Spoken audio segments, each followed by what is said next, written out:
Hello friends, welcome to the channel all about botany.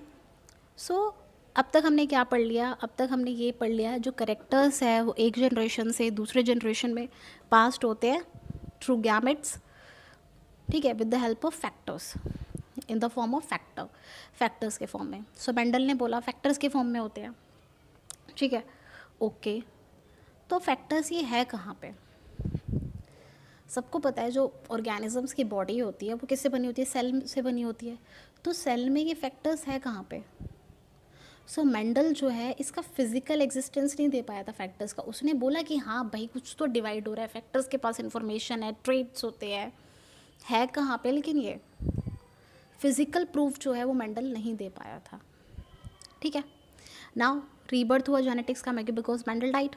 So rebirth हुआ था genetics का 1900 में एंड न्यूक्लियस वॉज डिस्कवर्ड 1835 में। Nucleus तो डिस्कवर्ड हो चुका था। 1850s में मेंडल का वर्क हो रहा था और मेंडल डाइज लास्ट 1890s में। 1900 में क्या हुआ? रीबर्थ हुआ जेनेटिक्स का एंड 1902 में बेसिकली न्यूक्लियस के अंदर एक स्ट्रक्चर फाइंड आउट किया गया, क्या कहते हैं उसे हम? क्रोमोसोम्स, ठीक है। सो दो साइंटिस्ट थे, सर्टन एंड बोवेरी। अब आपको ये पता ना कि जब सेल डिवाइड करता है तो दो टाइप का डिवीजन होता है, एक होता है माइटोसिस, एक होता है मियोसिस। माइटोसिस में क्या होता है, एक सेल से दो सेल बन जाते हैं, इसलिए हम इसे क्या कहते हैं? Equational division. क्योंकि प्लॉइडी लेवल क्या रहता है, जो दोनों में क्रोमोसोम्स नंबर क्या रहता है? सेम रहता है। अगर यहाँ एन है तो इधर भी एन होगा, इधर 2n है तो उधर भी 2n होगा, है ना। प्लॉइडी लेवल क्या रहता है? सेम रहता है। Okay, this is mitosis. और एक होता है मियोसिस, जहाँ पे प्लॉइडी लेवल 1 से 4 सेल बनते हैं और प्लॉइडी लेवल क्या हो जाता है? रिड्यूस हो जाता है, ठीक है, मियोसिस। और गैमीट्स बनना हो तो यही होता है, ठीक है, ओके। जब गैमीट्स को बनना होता है, ये क्या है? गैमीट्स ही हैं, ठीक है। ये क्या होगा? कोई भी cell, reproductive cell, okay. Now तो क्योंकि उस टाइम पे माइक्रोस्कोप इतना अच्छा आ चुका था, माइक्रोस्कोप की क्वालिटी बहुत अच्छी हो चुकी थी, तो बेसिकली उन्होंने क्या देखा, जो पैटर्न मियोसिस के टाइम पे क्रोमोसोम्स जैसे डिवाइड कर रहे हैं वही पैटर्न क्या है? मेंडेलियन फैक्टर्स का भी था। जैसे ये डिवाइड करे थे, यहाँ पे दो क्रोमोसोम्स अलग हो रहे थे, ठीक है, मियोसिस के टाइम पे वहाँ पे फैक्टर्स भी क्या करते हैं? गैमेट फॉर्मेशन के टाइम पे अलग होते हैं। सो दोनों साइंटिस्ट ने क्या बोला कि जो ये फैक्टर्स हैं, जैसे अब जीन बोलते हैं हम लोग, वो किस पे प्रेजेंट है? क्रोमोसोम्स पे ही प्रेजेंट है, okay. So note down chromosomal theory of inheritance. Chromosomal theory मतलब क्रोमोसोम पे जब उन्होंने बताया, parallelism between chromosome and Mendelian factor भी कहते हैं इसे। Note down, it was proposed by Sutton and Boveri independently, दोनों ने अलग अलग बताया। According to them, there is a close similarity between the transmission of hereditary trait and behavior of chromosomes while passing from one generation to another generation through the formation of gametes. जब gametes बनने का time आता है तो दोनों ही एक दूसरे की तरह ही, जैसे ट्रांसमिशन ट्रेट का होता है, जैसे ट्रांसमिशन बेसिकली फैक्टर का होता है, वैसे क्या क्रोमोसोम्स भी होते हैं, okay. So they noted that behavior of the chromosome is parallel to the behavior of Mendelian factors. Okay, तो मैं एक बार मैं आपको गो थ्रू करवा देती हूँ कि मियोसिस क्या होता है। आपने आई होप चैप्टर आपने 11th क्लास में वैसे पढ़ा होगा कि मियोसिस क्या होता है। सो मियोसिस रिडक्शनल डिवीजन होता है ना। जब गैमीट फॉर्मेशन होने वाला है तभी इसका यूज़ होता है ना, जब गैमीट्स बनने होते हैं, ओके।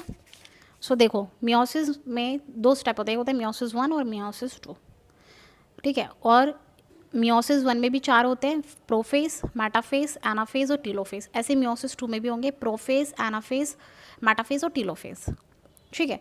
सो प्रोफेज 1 में क्या होता है, जो आपको क्रोमोसोम स्ट्रक्चर है ना वो आपको ढंग से दिखाई देने पड़ जाता है। न्यूक्लियस के अंदर क्रोमोसोम स्ट्रक्चर आपको ढंग से दिखाई देने पड़ जाते हैं, ओके। क्रोमोसोम्स, ठीक है, ये क्या है? Homologous chromosomes, okay. आपको पता है ना डिप्लॉयड सेल में जो क्रोमोसोम्स प्रेजेंट होते हैं वो पेयर में प्रेजेंट होते हैं, तो एक पेयर को क्या बोलते हैं? Homologous chromosome. अगर यहाँ पे आपको जीन आर मिल रहा होगा तो इसका काउंटर पार्ट आपको दूसरे वाले क्रोमोसोम पे मिलेगा जो उसका पेयर होगा होमोलोगस क्रोमोसोम का, ठीक है। ये क्या होते हैं, सिस्टर क्रोमैटिड्स। डिवाइड होने से पहले जो ये एक सिंगल क्रोमोसोम है ये सिंथेसाइज करता है एक और, ठीक है, अपना एक और कॉपी बना लेता है। ये अपना कॉपी बना लेगा, ये अपना कॉपी बना लेगा। तो ये क्या है, सिस्टर क्रोमैटिड।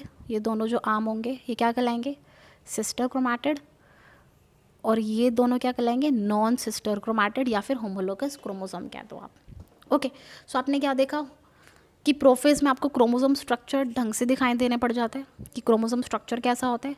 मेटाफेज में ये अलाइन कर जाते हैं होमोलोगस क्रोमोसोम्स, ठीक है, इक्वेटोरियल प्लेट पे। एनाफेज में क्या होता है, ये यहाँ पे एक स्ट्रक्चर होता है जिसे हम कहते हैं सेंट्रोमियर, डिस्क लाइक स्ट्रक्चर होता है। और ये होता है स्पिंडल फाइबर जो उसको अलग करने का काम करता है क्रोमोसोम का। तो इससे क्या होता है, क्रोमोसोम सेपरेट हो जाते हैं, ठीक है। और एनाफेज पे बेसिकली सेपरेट हो जाते हैं और टीलोफेज में बेसिकली टोटली सेपरेट हो जाते हैं और 2 सेल मिल जाते हैं। ओके, सो सेम मियोसिस 2 में भी क्या होता है, प्रोफेज होगा, फिर जो बाकी के 2 होंगे वो भी अलग हो जाएंगे, और ऐसे ही प्रोसेस चलता रहता है। आप 11th क्लास में एक बार फिर से गो थ्रू कर लेना। अब comparison between chromosomes and genes. देखो क्रोमोसोम भी क्या है, they also occur in pair. Genes क्या है, they also occur in pair, है ना, अलील के फॉर्म में। Segregate at the time of gamete formation such that only one of each pair is transmitted to a gamete. They also segregate at the time of gamete formation and only one of each pair is transmitted to a gamete. Independent pair segregates independently of each other. One pair segregate independently of another pair. तो एक बार example भी देख लेते हैं। सो हमने क्या देखा था, F1 हाइब्रिड में आपका क्या आता है, F1 अगर मैं डाई हाइब्रिड क्रॉस की बात करूँ तो आपने क्या करेक्टर लेते, एक लिया था आपने राउंड और येलो सीड, और दूसरा क्या लिया था, रिंकल्ड एंड ग्रीन सीड्स, है ना। जब आपने उसका F1 कराया तो आपको सारे के सारे क्या मिलते हैं, round and yellow, because they are dominant over wrinkled and green, ठीक है। सो डाई हाइब्रिड है, यही सिचुएशन थी। पिछला आप हमेशा पढ़ते रहना तभी आपको आगे समझ आएगा। Okay, round and yellow seeds. So gametes क्या बन रहे थे, R Y capital R small R capital Y small Y. So इससे क्या पता लगा था कि जो दोनों करेक्टर्स हैं वो इंडिपेंडेंटली क्या करते हैं, सेग्रीगेट करते हैं, ठीक है। अब आपको मैंने आगे सो राइट डाउन पी प्लांट में, देखो पी प्लांट में कितने पेयर होते हैं, 7 पेयर होते हैं क्रोमोसोम्स, ठीक है। तो जो शेप वाला करेक्टर होता है वो प्रेजेंट होता है 7th पेयर पे, 7 नंबर ऑफ क्रोमोसोम पे। ओके, और जो शेप कलर वाला होता है वो प्रेजेंट होता है 1 नंबर ऑफ क्रोमोसोम पे। ओके, तो ये 7 पेयर है, ये 1 पेयर है। अब देखो क्या हुआ होगा, आपको ये 4 गैमेट्स मिले कैसे होंगे, 4 टाइप के गैमेट्स कैसे मिले होंगे। सो मान लेते हैं कि ये क्रोमोसोम है, मैंने बता दिया कि होमोलोगस क्रोमोसोम होते हैं, इसका काउंटर पार्ट इस पे होगा और ये दोनों अपना अपना कॉपी लेके चलेंगे, है ना। सिंथेसिस होता है डीएनए का, आपको पता होना चाहिए मियोसिस कैसे होता है, कैसे सिंथेसाइज होता है, होमोलोगस क्रोमोसोम्स क्या होता है, ये आपको पता होना चाहिए जेनेटिक्स के लिए। ओके, और ये क्या था, कैपिटल वाई, इसका कॉपी यहाँ पे और इसका काउंटर पार्ट अलील कहाँ पे है, स्मॉल वाई, ये दोनों क्या है, होमोलोगस क्रोमोसोम, ठीक है। अब क्या हो सकता है सिचुएशन, एक सिचुएशन क्या हो सकती है, एक पॉसिबिलिटी क्या हो सकती है मियोसिस के टाइम पे। एक पॉसिबिलिटी तो ये हो सकती है जो कैपिटल वाई है और कैपिटल आर है ये दोनों एक ही साइड पे हो, और स्मॉल वाई क्या हो, ये एक ही साइड पे हो। सो जब बेसिकली जब डिवीजन हो रहा होगा एनाफेज के टाइम पे, तो ये दोनों ये इस साइड चले जाएंगे, इस साइड वाले क्रोमोसोम, और इस साइड वाले क्रोमोसोम इस साइड चले जाएंगे, तो आपको 2 इस टाइप के मिलेंगे, ठीक है। कैपिटल आर कैपिटल वाई एक साथ, स्मॉल वाई एक साथ। फिर क्या होगा, ये भी अलग होंगे, क्रोमैटिड्स भी अलग होंगे, तभी तो हमें सिंगल एन मिलेगा ना, तभी तो रिड्यूस हो जाता है ना chromosome number. Okay, so capital R capital Y, अब यहाँ पे भी बेसिकली ये ऐसे अटैच होता है बेसिकली, और फिर ये भी क्या हो जाएंगे, अलग हो जाएंगे, ठीक है। ये क्या हो जाएंगे, अलग हो जाएंगे। तो आपको किस टाइप के गैमेट मिलेंगे जब ये सिचुएशन होगी, तो आपको किस टाइप के गैमेट मिलेंगे, 2 टाइप के, जब कैपिटल आर कैपिटल वाई और स्मॉल वाई। एक क्या सिचुएशन हो सकती है, एक सिचुएशन ये हो सकती है कि कैपिटल आर हो और स्मॉल वाई हो, अलाइनमेंट जब हो रही होगी मेटाफेज के टाइम पे, और क्या हो जाए, स्मॉल आर हो जाए और कैपिटल वाई हो जाए, तब सेपरेशन कैसे हो जाएगा। फिर जब सेपरेशन मिलेगी तो आपको उस टाइम पे किस टाइप के गैमेट्स मिलेंगे, इस टाइप के गैमेट्स मिलेंगे, कैपिटल आर स्मॉल वाई और स्मॉल आर कैपिटल वाई, तो हो गए ना 4 टाइप के गैमेट्स, मिल गए ना आपको 4 टाइप के गैमेट्स। सो यही क्या है, इंडिपेंडेंट असॉर्टमेंट ऑफ क्रोमोसोम्स, के क्रोमोसोम भी अपना पेयरिंग खुद बनाते हैं इंडिपेंडेंटली, किसको किसके साथ पेयर होना होता है वो भी अपने आप होता है, ओके, इंडिपेंडेंटली है।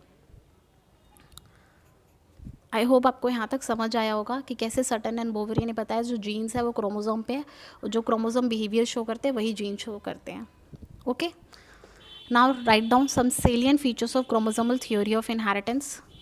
Like the hereditary traits, chromosomes retain their number, structure, and individuality throughout the life of an organism and from generation to generation.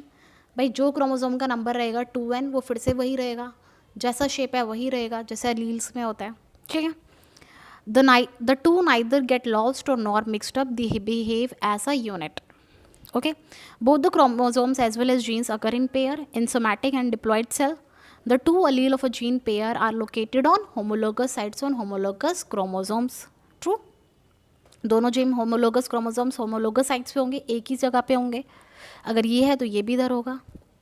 Now, both chromosomes as well as genes segregate at the time of gamete formation such that only one of the pair is transmitted to a gamete.